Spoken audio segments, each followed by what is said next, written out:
E aí, gente, vamos falar um pouquinho da adequação da linguagem agora. A adequação da linguagem nada mais é do que você saber com quem você está falando e você usar o tipo de linguagem que aquela pessoa vai entender. Por exemplo, se você está falando com um amigo de infância, você vai poder falar várias palavras que você não pode falar com outras pessoas. Por exemplo, você chega e diz: E aí, camarada, quanto tempo, né, cara? Coisa boa, macho velho. Essas coisas que a gente fala, gírias, tá entendendo?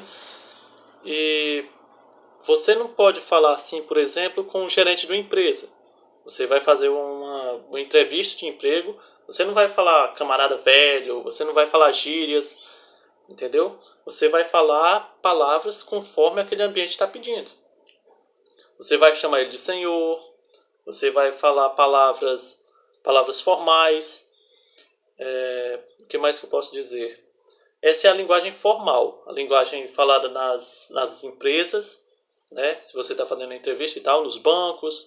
Se você está na escola e você vai escrever um texto, você escreve as palavras todas certinhas. Agora, se você está falando com um colega, você já usa a linguagem informal, que é essa linguagem cheia de gírias, que tem umas palavras erradas, coisa e tal, tá entendendo? E, por exemplo, você vai falar com o bebê, você vai imitar aquela vozinha do bebê, tá entendendo?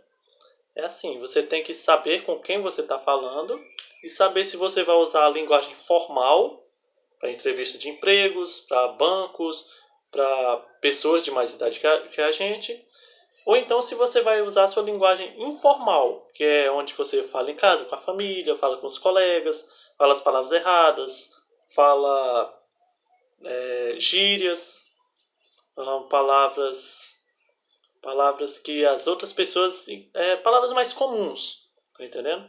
Que a gente vê todo mundo falando, a gente vê a pessoa passando na estrada, a gente fala de um jeito, e se você tá numa entrevista de emprego, você vai falar completamente diferente. Se você tá numa rádio e o locutor pede para você falar no microfone, você não vai falar errado como a gente fala aqui.